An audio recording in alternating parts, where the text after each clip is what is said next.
के अरे यो जग्गाको नाम के अरे धरे देउराली धरा देउराली हजुर धराले तपस्या गर्नु अरे यो हजुर कति समय तपस्या यसरी गर्न सकेन दहरा ऋषि दहरे अब डहरे नाम रहेको कल्पित नाम हजुर यो त बाल खाँदै मसित जोरी खोज्ने भनेर उसले एक भनेको राम मुर्छा भन्नुभयो त्यहाँबाट काली रूप लिनुभयो सीताले गर्नु लाउनु 12-15 जना तलतिर गेटमा हुनुहुन्थ्यो गेटमा हुने अहिले त पहिला गेट बनाएको थिएन अनि त्यहाँ गएर म पहिला जाने उहाँले दर्शन गरेर जान्छु म गएको मलाई 2 मजा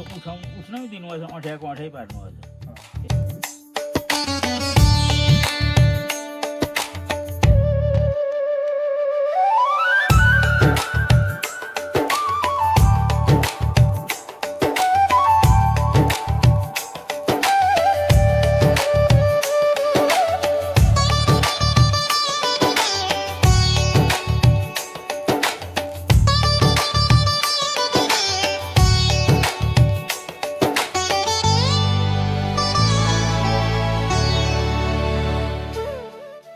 नमस्कार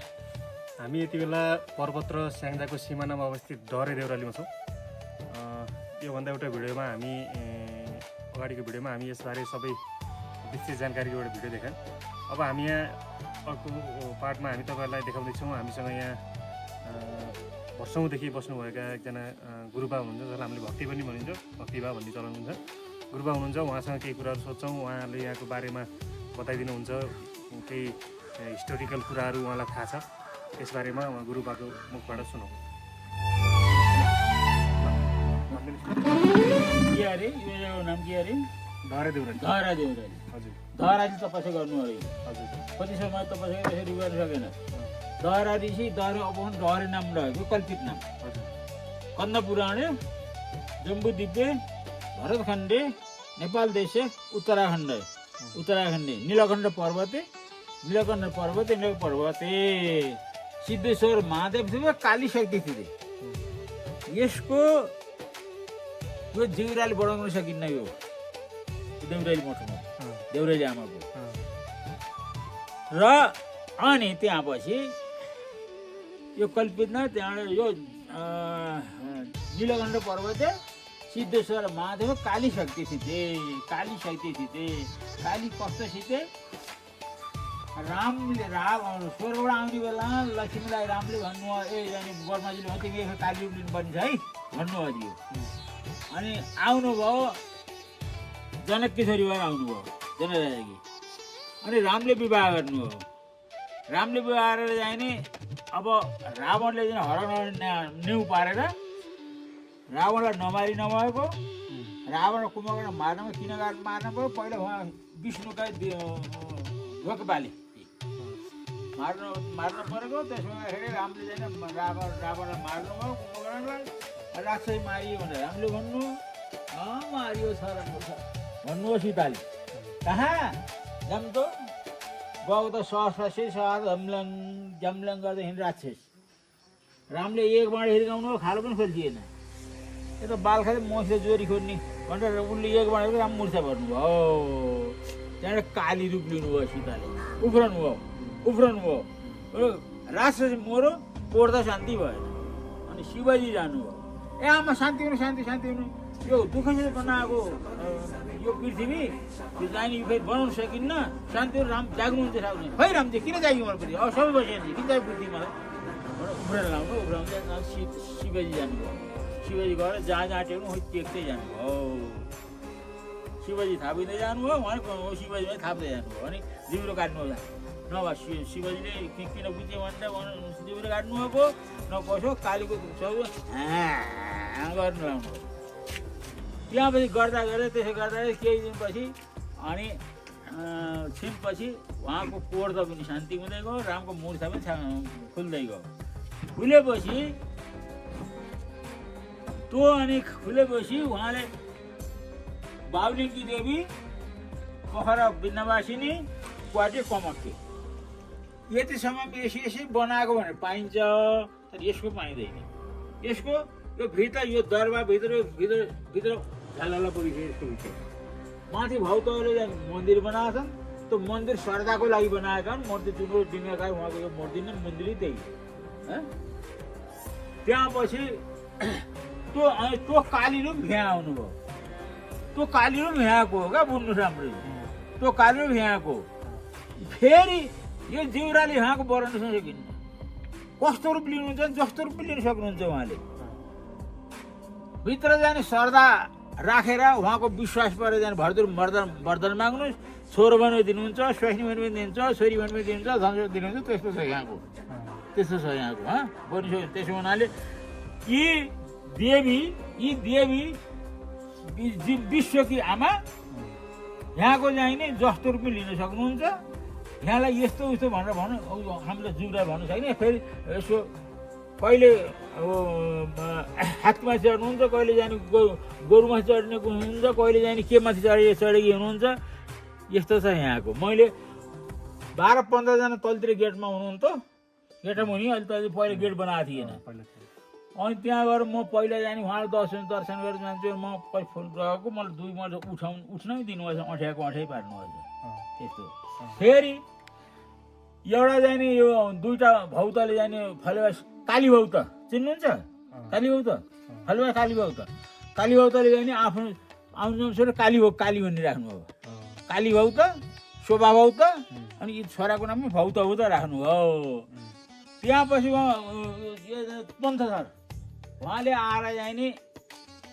उहाँको ध्यान गर्नु रहेछ अनि दिशा पिछो गरेर जानुभयो जाँदाखेरि आउँदाखेरि त कमरो यता फर्क्यो रहेछ आमाले बोलाउनु भयो खुरुखुरु आउनुभएछ आएर जानु भन्दाखेरि गएर दर्शन दिनुभएछ धेरै काल भएको समय होइन यो अनि त्यहाँ दर्शन गर्नु दिनुभएछ त्यहाँ पछि अनि त्यहाँ यत्रो दिनुभएछ टुक्रो के को टुक्रो दिनुभएछ दिँदाखेरि त अन्त बिदा भएर आफ्नो तिम्रो चाहिँ तीन पुस्ता हुने छ 3 पुस्ता पछि तिम्रो जाने अलग हुँदै जाने छ भएर भन्नुभएछ त्यहाँ बिदा भएर यत्रो टुक्रो दिनु बिदा भएर अन्धकार बाटै पाउनुभएछ अनि के भयो भन्नुभएछ बाटै पाइन आमा मैले त त्यो खाउ त पाउँछौ हामी त यो त खान्नौँ भनेर खाऊ अहिले नखाउँ आज खाऊ भनेर त्यो खायो उहाँ पनि आफू पनि अन्त जानु हो उहाँ पनि होइन प्रकाश भयो र अनि त्यसो यो पन्थसारका तिम्रो शक्ति अहिले छैनन् तिनीहरू 3 पुस्तालाई शक्ति त्यसो हुनाले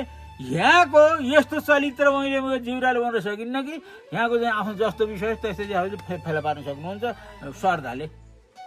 छोरा माया पनि दिनुहुन्छ धन माया पनि दिनुहुन्छ चाकरी माया पनि दिनुहुन्छ जे माया पनि आफ्नो श्रद्धा विश्वास हुनुपर्छ त्यति कुरो ल अनि गुरुबा जस्तै अब यहाँ खास कुन दिनमा धेरै भक्तहरू आउनुहुन्छ यहाँ बालजोतदेखि मान्छे अट्दैनन् हजुर यहाँ आउँदै जाँदै गर्छन् बिचैमा फर्किया हुन्छन् 2टा दसैँमा निकै असौजका दसैँमा यो यही चैतको दसैँमा मान्छे आउँछन् निकै आउँछन् नत्र अहिले खाली छैन यही 2 दिन खाली हुने कुरा छुट्टै छ मान्छे चलिरहेको छ खाली कति छैन त्यस्तो आइरहेको छ फेरि यस्तो छ के यहाँको भन्नुहुन्न त्यस्तो विचित्रै छ यस्तो यहाँको यस्तो जाने यो जुरेर बताउन सकिन्न आफ्नो श्रद्धाभित्र लिएर उहाँको ध्यान गर्ने भनेदेखि फरक पर्दैन भनेपछि आफ्नो मनोकामना श्रद्धा हुन पर्यो उहाँलाई पत्ता हुन पर्यो विश्वास हुन पर्यो हुन्न कि भने छैन मलाई विश्वास छ म इन्डिया 25 वर्ष बसेँ अनि होल इन्डिया घुम्यो मेरो मन कहीँ पनि अडिएन अनि अब हिमालतिर जान्छु आएको थिएँ एकजना विद्वानसित भेट भयो अनि उहाँले लिएर आउनुभएको अहिले 54 वर्ष चले 53 वर्ष सक्यो 54 चल्दैछ अहिले अब यहाँबाट मन ठिक छ आजसम्म यति वर्षसम्म बसेँ अब भन्ने कुरा अब उपरान्त पराधो कस्तो छ के हुन्छ भन्न सकिन्न भनेपछि 54 वर्ष यहाँ बिताउनु भयो 54 वर्ष बिते 53 वर्ष बिते 54 वर्ष पनि बित्ने हो लाएँ 54 लाएँ 8 वर्षमा घर छोडेको ठिकै छ अब यहाँ हाम्रो 53 वर्ष बिताइसक्नु भयो उहाँले यहाँ अहिले 54 वर्ष चल्दैछ उमेरले पनि निकै वृद्ध भइसक्नु भयो उहाँको स्वास्थ्य अवस्था पनि अहिले चाहिँ अब कमजोर हुँदै गएको छ 88 वर्ष लाएँ अहिले 88 वर्ष हुनुभयो 88 वर्ष लाएँ अहिले आफू त जन्मनी मर्ने होइन नित्यको भाषां सिद्धिराणि यथा वियाय नवानि गृहाति नरोपराणि तथा शरीराणि वियाजिराणा ननानि समाति नवानि देही। जस्तै नयाँ कपडा लाएर थोत्रेर फालिन्छ अनि पुरा फेरि नयाँ कपडा थोत्रो फाले फेरि नयाँ कपडा लाइन्छ। त्यो यो शरीर पनि पुरा थोत्रो भएर फालिदिने अन्त अर्को भगवान् चाहिँ लिनु सके धन्यवाद छ। अर्को जन्म उसैमा लिन्छ। त्यसो हुनाले यो अमूल्य जीवन हो, होस् गर्नु होला। आफूले चाहिने सामर्थ्य अर्काको आफ्ना सामर्थ्य अर्काले सिधा आफू यो फेरि आफू कस्ताउनुपर्छ। टाउका आएर छेडिदिए पनि सुहाउन सक्नुपर्छ। जानकारी दिनुभयो हजुरलाई धेरै धेरै धन्यवाद। मेरो पनि तपाईँलाई मैले भन्न पाउँछु, तपाईँको भन्नु मेरो पनि धन्यवाद छ। मेरो पनि धन्यवाद छ तपाईँलाई उपराम नै भन्न पाइन्छ। सबैजना आउनु होला एकचोटि जो आउनुभएको छैन दर्शन गर्न। एकदम पौराणिक इतिहास बोकेको यो डरे देउराली क्षेत्रमा धेरै इतिहास हाम्रो गुरुबालाई पनि थाहा छ। आउनुहोस्, उहाँबाट पनि आशीर्वाद लिनुहोस्, माता डरे देउरालीबाट पनि आशीर्वाद लिनुहोस्, पुण्य कमाउनुहोस्। हामी यही भन्न चाहन्छौँ। धन्यवाद।